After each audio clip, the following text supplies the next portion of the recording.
I'm Jian DeLeon, and this is K11 Konversations, a podcast where we discuss the intersection between creativity, culture, and innovation, in line with K11's social mission to incubate talent and propagate culture.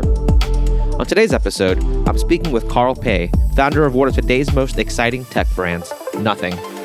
Known for its stylish Ear One headphones that have gotten approval from fashion heads as well as audiophiles, Nothing is about to release its next product, the hotly anticipated Phone 1. Carl and I discuss how to build a brand where everything is designed together, the current state of consumer tech, and the parallels between building an engaged community around Nothing and the current excitement around Web3. Here's Carl. So Carl, thanks so much for joining me today. It's great to be here. In studio. Amazing experience to be here. Let's just start with what sparked your interest in tech? I can't really remember, but I do remember that I was always really interested in the latest stuff. I got the first iPod in school out of all the kids, and it was so annoying back then. Like, iTunes didn't exist. You had to install like Real Player. Oh my God. And shouts to .ram files. Yeah, it didn't support USB, so I had to install like a FireWire PCI board into my PC to just connect to it. Yeah, I had the first iPod, had the first iPhone, the first Android phone. I guess just a nerdy kid. Well, it sounds like you're an early adopter by nature. Does that only apply to tech, or does that apply to other forms of design and aesthetics for you? Mostly tech. Lately, I've been looking a lot at the Web3 stuff. So I guess compared to the general population, it's still early, but compared to the crypto natives, I'm a little bit late. I've been like more and more into streetwear as well, but I wouldn't say I'm on the bleeding edge of any of those. Then when you say you're into streetwear, one of the first people that I saw with Nothing headphones was Errolson Hugh of Acronym. He does his product shots with the mag lock on the collar, and I saw the headphones on there. And then, of course, there was the OnePlus collaboration before. How did you guys meet? He has such like an interesting array of friends, right? Because you have William Gibson, I think Henry Golding, the actor as well. They're like mates from school. Yeah. And then, of course, to see you guys, you're wearing an Acronym track jacket here, right, for the recent Nike collab. So it's always interesting to see how, these dots sort of connect. I don't remember how we first met. It was through somebody else. We did explore a collaboration at OnePlus, but we never released it. Some of those ideas are implemented in the Asus. Yeah. Nice. So that's why I had to check it out. Yeah, Henry Golding also found out about us through Errolson, through his Instagram feed. Oh, wow. Yeah, and he reached out a while ago. So it's pretty interesting that all the dots are connecting. Yeah, Errolson reached out a while ago. When he saw our product, he's like, hey, can I secure some? Because it was really hard to buy in the beginning. We sent him some to use in the photo shoot. That's something that, I feel like the Ear One has in common with a lot of streetwear sneakers and now NFTs and Web3, right? Is they were so hyped when they first came out. When you gave the talk about the phone launch, the number of headphones you guys have sold is astounding, right? It's like something like 500,000 in its first year. Yeah. We're now over 500K. It's quite a lot actually for a startup company. I think I said at the launch event that the first iPod did around 400,000 and they were like a big company back then.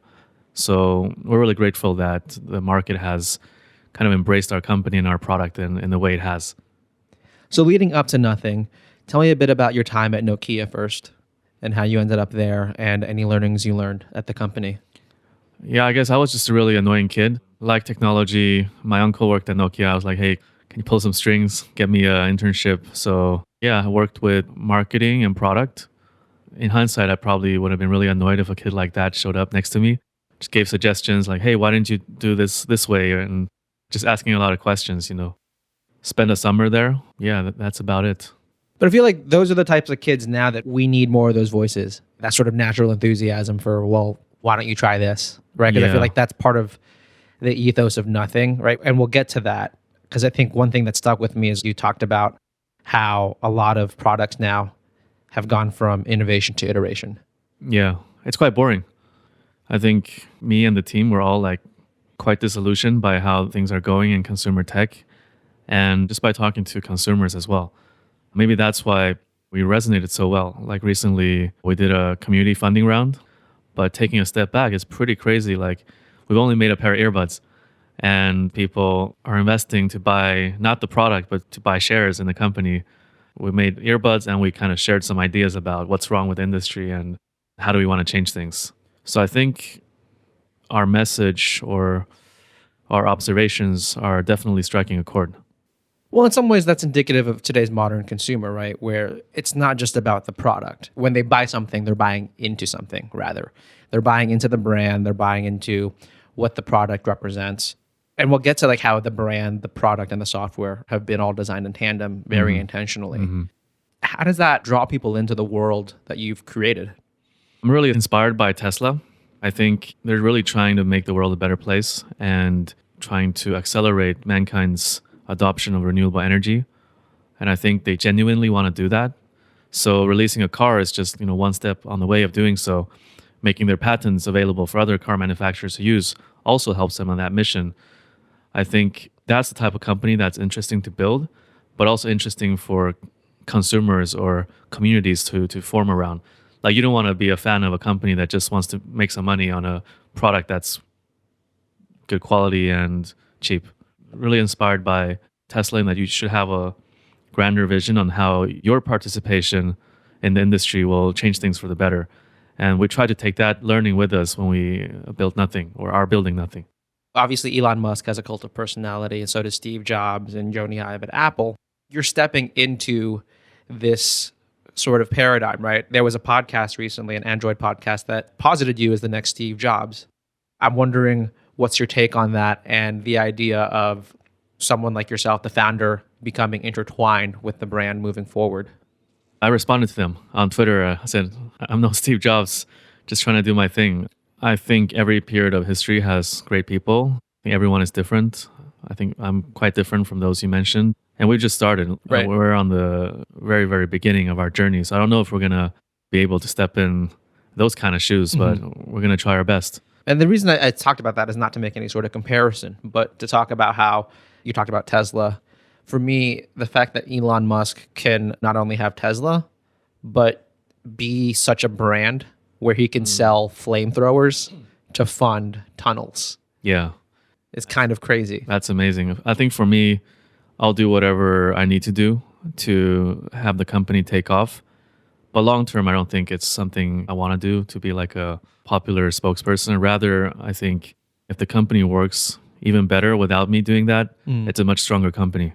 If you want to build a company that lasts for generations, I think the ultimate product is the company. Right. It's not you as a spokesperson. How did you arrive at the name Nothing? I had a lot of other names, and I made a list in my mind.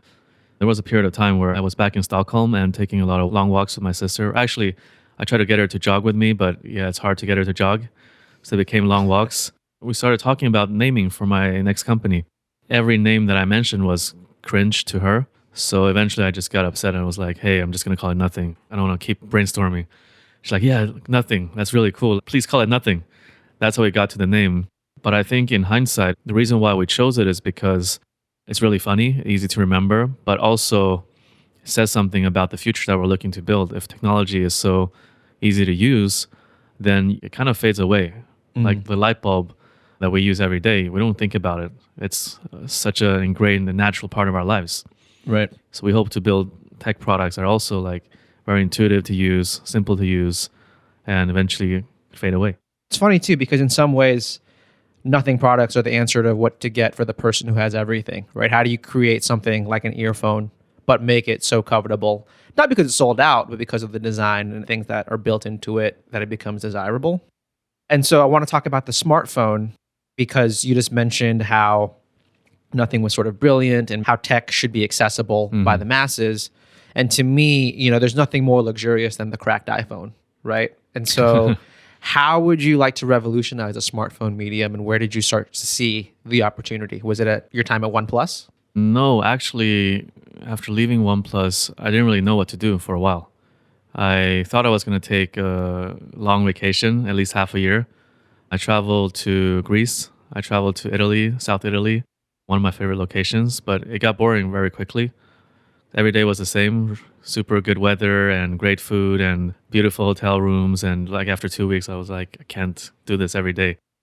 I went back to Sweden and started networking with other entrepreneurs. started learning from them how to raise money, like how they went about it, what's their strategy. I think our opportunity and our strategy is more like emergent. It's becoming more and more clear. We're still on the same path as in the beginning, but everything is becoming a lot more vivid and a lot more clear on how it's going to be actually brought to life. I think the huge opportunity that we have is that Apple is too successful. And that's great for their shareholders, great for their market cap. But once you're everything for everybody, you're leaving some of the needs unfulfilled. When they were a startup, when they first came to the market, they were facing very intensive competition in the PC industry. All the PCs looked the same. Mm-hmm. They had the same software, the same hardware, and just a different logo. Everything was very similar and boring, very, very much so like today's smartphone industry or consumer tech industry. And they didn't try to be everything for everybody. They had their tribe, the creatives, and really focused on meeting their needs by getting the creatives on board. Because these people are the culture makers. Right. Once the culture makers are on board, then things become a bit easier. The brand becomes cool, and instead of trying to push people to buy your product, you kind of create this halo and pull effect into your brand. But because Apple is so successful today, they're not really speaking to the creatives anymore. So a new opportunity emerges to do so. And that's what we're going to do. If you look at the market, there's a lot of companies that are pretty big. It doesn't make sense for them to target a small community like the creators. Right. If you look at the entry hurdles to the smartphone industry, they're so high that there's probably not going to be a startup after us trying to attempt the same thing. So it's pretty much like a no competition situation. That's how I think about it. Yeah. I want to applaud you for how you've constructed the brand, right? Because I want to talk about how you came to the conclusion of the dot matrix font that characterizes what nothing is, how you define it as raw technology and human warmth. So when thinking about the DNA of how a brand looks and comes to life, how did that come together? To be very honest, I'm more like a coordinator, finding great people and making people work together, making sure they understand each other and there's enough money to make things work. Here, I've actually learned a lot from Jesper, who's the CEO of Teenage Engineering. They're one of our founding partners. I would say he's like the best creative visionary I've ever had the chance to work with. So a lot of these things, they come from him. And it's a really interesting relationship we have because I like to think of myself as somebody who's kind of hard to please and has a lot of opinion and hard to work with sometimes. But I've never had a situation working with Jesper where I've been able to give any comments on the work. Because if I gave comments, maybe the work would become worse and not better. And so that was super refreshing. He's got so many great ideas and such a great creative vision. But before meeting me, he perhaps wasn't able to bring that about in a very big way with the funding, with the supply chain resources, with everything around that to make it really big. So I think it's a super interesting and synergistic relationship that we have. Now, speaking of that synergistic relationship, how did you come up with this idea of creating this brand ecosystem, right? That you talk about where the software, the hardware, and the brand are all, designed in harmony. Yeah, I've been thinking about building brands for many, many years. And I think the conclusion I have is that a brand is not something that the marketing team makes up. It's not a story. A brand is like the accumulation of everything you do as a team and every touch point that the consumer has with you. It could be your advertising, but that's only a small part of it. It could be your entire e-commerce experience. It could be your service experience, your unboxing. When people listen to this podcast, what feelings that evokes. So it's everything. Naturally, every touch point, including software, has to be routed through one coherent vision. I think typically in companies, there's a lot of silos between teams. So the product definition team might just define the specs of a product. Industrial design team might just make a design they feel is beautiful. And the marketing team has to make up a story to sell all of that. I think for us, if we're all, have one common vision, one creative direction, it becomes something much better. And I think a lot of the fashion brands work like that. You have a new creative director come in and every operating team has to follow that one direction. And in many ways, what you're talking about, right, is precisely what Apple lost recently, right? There's a whole book about it by Trip Mickle. I think it's called like how Apple became $1 trillion company while losing its soul. There's an article in the New Yorker. I think it's a 2013, 2015 profile on Yoni Ive. But the star of it is this guy named Bart Andre, who's obsessed with speaker holes and how they look. And I'm just wondering how that acute attention to detail and really that empathy for the UX and the end customer affects how you think about the next step you'll take with product and design and when something is ready. It's a balance, especially when you're in the smartphone industry, because it's a cutthroat industry. The vast majority of teams who have tried have failed in the past 20 years to create a smartphone or a company that makes smartphones. So on one hand, you have to balance the perfection and only ship things that you're truly proud of. But on the other hand, you need to reach scale very quickly. And it's also kind of like selling fruit. It rots very quickly because it's a tech product. You have tech specs and there's always new components coming out. So unless you move it quickly at a high volume, it's not going to work out if you're taking too long. So it's a balance between speed and perfection. So you need a very strong team to pull it off. A team that's not only good at the hardware and the delivery, but also at the creative, at the design side. I think that's why so few teams have been successful in this space, because every part of the chain needs to function at a high level. If you're making an app, you don't need a lot of the functions. You just need maybe UI, UX, and a great product, a vision, and some software engineering. But this is like full stack. And as we've gotten more and more into, software becoming the moneymaker more than hardware, and frankly, hardware becoming less covetable, what do you propose we can do to make hardware the star of the show, in a sense, again? I think it doesn't need to be the star of the show. It can be an important part of the show. I think a healthy or a great company has hardware, software, and services. It's true that more and more hardware is becoming just like a canvas for the screen and it kind of not being that important. I mean, that's why we're here. We think it's quite boring and we want to bring products that balance the engineering, the raw tech, make it more visible so you can't hide. The internals have to look just as good as the externals, but also bring more of that human touch, that analog feeling, the human warmth back. On our ear one, there's a dimple there. It's pretty fun because you can play with it like a fidget spinner, but it's also functional because it serves to hold the two earbuds down on the two sides. So balancing the fun side with the functional side, that's what we're trying to do. Are you a fan of David Rudnick? He has the Tomb series. He's an artist, graphic designer. He did hand-drawn drawings of like hard drives that were seen in like I met him together with Errolson back in the day. Yes, they had done a collaboration. And so what you're talking to me about, it reminds me of his work. He plays within that uncanny valley between the physical, digital, like the fact that he launched an NFT series and then did it as a book, I feel like is part of what you guys are trying to build in a way. Yeah. I really like his stuff. It looks really cool.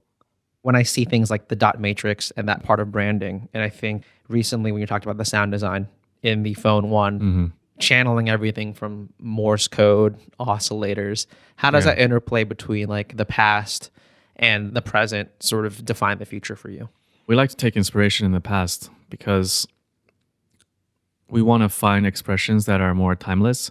What I mean by that is I think a lot of consumer tech companies, they just copy Apple. Apple does something and they copy, and that's cool because you take less risk. It's already proven, consumers know what to expect. But on the other hand, it makes you look dated because if you're copying an Apple product in 2022, then when consumers see your product 2 years later, they feel like, oh, it's a 2022 product.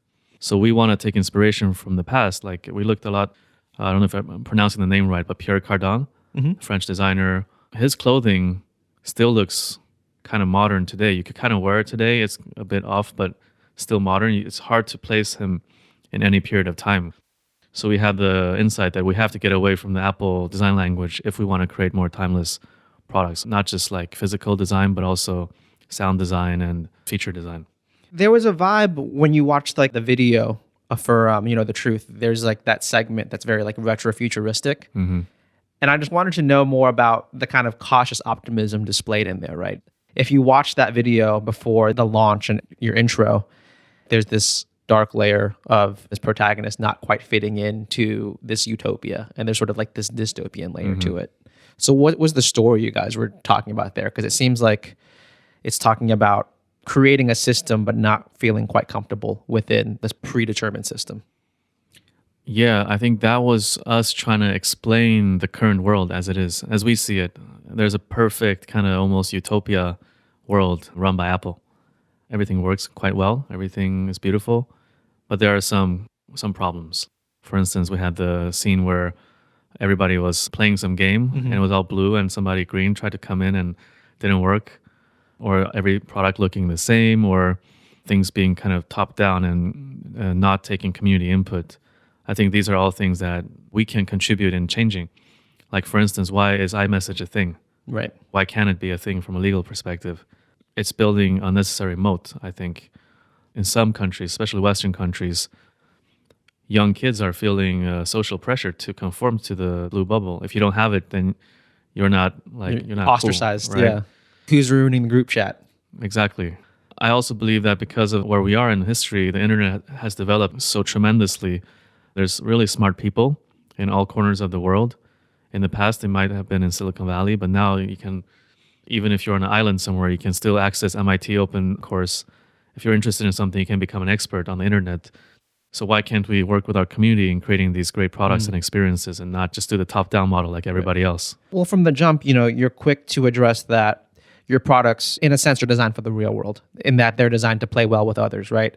And you mentioned Pierre Cardin, we talked about acronym, and I feel like there's an analog there in fashion, where to me, some of the best designers, their work can be worn but still recognized when you wear it with not their work. And so is that something that you guys are cognizant of as you're going into product, in that people might use this with AirPods, people might try to use a different operating system? Super open to that. In fact, we're trying to build controls into the Nothing OS for the AirPods, but unfortunately, we can only build a display for the battery level and the connectivity because, surprise, surprise, it's really hard to build controls on Android for Apple products. But in a way, I think it's kind of unfair because the consumer has already paid full price for the AirPods. Why can't you use them on the Android products as well as on iOS? On the recognizable part, we really wanted to build a ecosystem of products that all belong to the same design family. I think apart from Apple, if you're looking at any other brand and you put a bunch of their products on the table, there's no consistency. Hide the logo and you're not going to be able to tell it's from the same company. So we wanted to revert that, and we wanted to create our own vision of the world where you put our products together, you don't know who made them, but you know it's one coherent vision being brought to life. And that's really missing, I think. There's only the Apple world. There's no alternative world. I think that's also interesting in that you just launched the beta OS for Nothing OS, and you successfully managed to make the non-physical feel and be a reflection of what the brand is. How did you come to that conclusion, and what were some of the learnings you had when making this new OS? On our OS, we don't want to reinvent the wheel. We don't want to try and rebuild Android and all the features and functionality that Google has already built. If we were to try, we wouldn't do as good of a job because they have so much resources and so many great engineers and designers. So we started to think, what can we actually do? And because we're building this open ecosystem of products, what we can build on is the connectivity between the products. So I mentioned the AirPods, but we're also building some connectivity for Tesla owners and, of course, our Ear One owners to better use all these products in unison. On a design level, we just need to make sure that the hardware, the software, the sounds, everything feels coherent and consistent. So that's what we tried to do. We brought some of our dot matrix typography into the OS. We made the sound really feel uniquely us, kind of very technical, but also with a spark of fun. Without revealing too much, I think that's what we did. Now, what you've revealed about the phone is just the one image of it. What can you tell us about how that relates to it when it releases later this summer?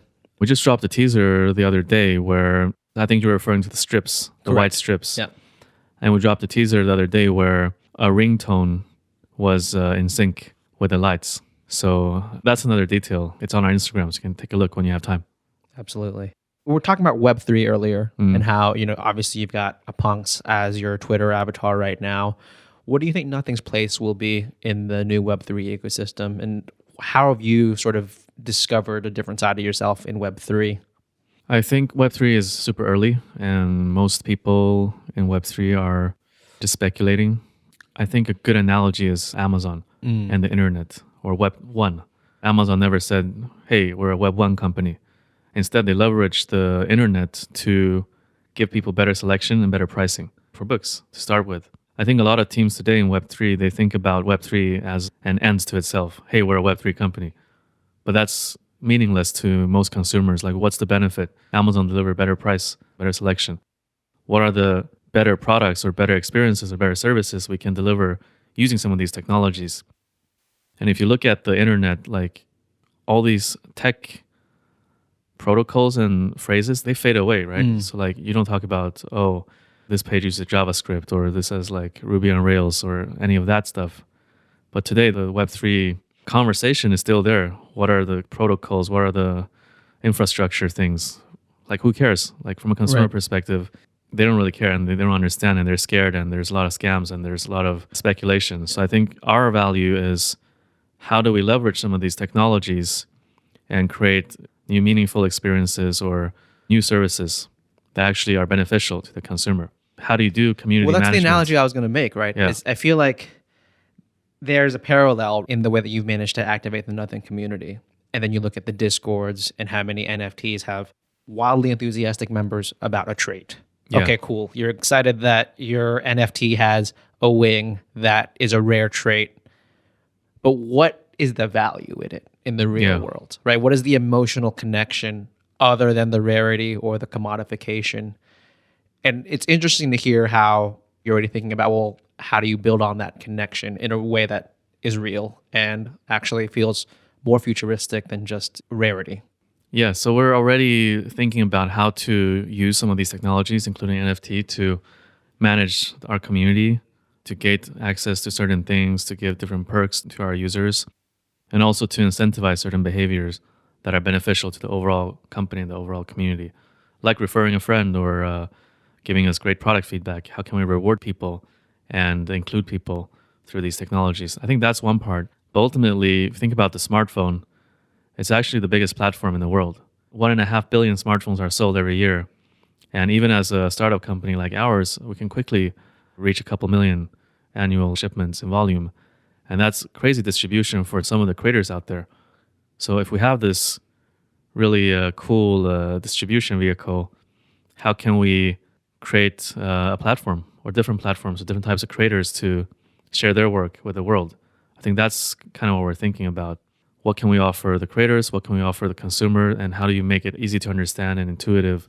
We say we want to remove barriers between people and technology. I think this technology, it has a lot of ingredients to cook something really nice, but we need to be thoughtful about it. It's easy to do something very short term.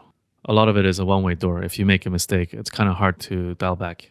Now, early on, we brought up something that you said in the launch keynote about iteration versus innovation. And I wanted to know how you define what innovation is. Innovation is creating something new that doesn't exist and something useful to people. I think it's that simple. Maybe it involves taking risks sometimes. Sometimes it's not going to work. I think because how competitive the smartphone industry is, a lot of teams tend to take the safe route. Hey, let's look at all the products out there. What's selling well? What's not selling well? Let's take the one that's selling well and then let's change it a little bit. Change it 1%, 5%. Let's just ship it. It's going to do well. I think that's the thinking that led us to where we are today. In fact, if you look at iOS versus Android, Android is losing, slowly but surely losing, especially among the youth, especially among the cultural savvy people. And all the Android folks are just making products that look like each other's products. So they're just taking share from each other. Meanwhile, Apple is gaining ground. It's going to be hard to convert a lot of iPhone users, but I think we can convert more iPhone users than other Android OEMs. We were talking about phone one versus the iPhone, and I feel like it might be the phone that gets me to make the jump or at least adopt a second phone, which is something I've been thinking about for a while. And this is something you've done as a 15-year Mac user recently. You made the jump to PC based on the strength of the design, correct? Yeah, I also really wanted to play games. I didn't know that Age of Empires wasn't compatible for Mac, so I bought it on Steam and then was like, oh, I can't install it, so let me just get a PC. But I have to say the experience is more clunky than the Mac. It's bigger, heavier, and I think I still use Windows 10 on mine, so I haven't tried the new 11 yet. Maybe it's better. But let's talk about the PC that you did have, right? It's the Ericsson collaboration. What drew you to it, and is that sort of the hope with Nothing, where you have hardware so visually compelling that it makes people envision like this lifestyle where this fits into how they want to express themselves. I think it's definitely a part of the appeal. I bought it because I really love Errolson's work. It's been like 15 years since I haven't tried a PC, so I just wanted to see what's going on and then play my game. I think for nothing, design will definitely be an important factor. But we're a tech company, so design is not enough. We can't just ship a product that's beautiful. It has to have technical innovation. Mm-hmm. I think increasingly also do good for the world. I think the environment is in a very risky place. So I think this is an area in which we want to focus as well. Amazing. Carl, thank you so much for taking some time out to speak. Yeah, thanks for having me. Super excited to see what the phone looks like when it launches. And congrats. Fingers crossed. K11 Konversations is brought to you by K11 MUSEA and produced by Sonia Manalili and hosted by me, Jian DeLeon. Stay tuned for future episodes.